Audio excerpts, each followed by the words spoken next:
Hey, it's Scott here, your tour guide with Strolls and Stories Tours.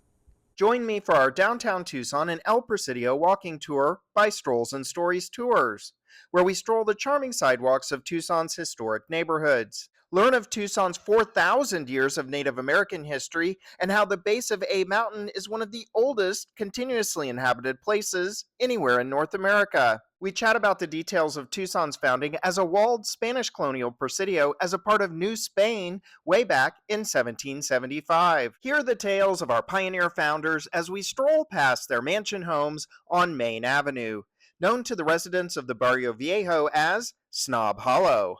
Hear the story of the Steinfeld Mansion with its famous architect, and learn of the Steinfeld family who ran Tucson's finest downtown department store and luxury hotel. Learn about the Owls Club, a bachelor's club that lived at the Owl's Nest. Oh, this story is a real hoot. We chat about Western Outlaws that hung around Tucson, plus the Dillinger Gang's capture in Tucson. See stunning architecture by the famed architect of the Southwest, Henry Trost, and buildings by distinguished Tucson architect Roy Place. Plus, learn how Tucson's downtown shopping scene gained national acclaim during the mid-century era. We discuss all of this and so much more when you book my Strolls and Stories Tours, Downtown Tucson and El Presidio walking tour. So I hope to see you on a tour as we explore the charming sidewalks of historic Tucson.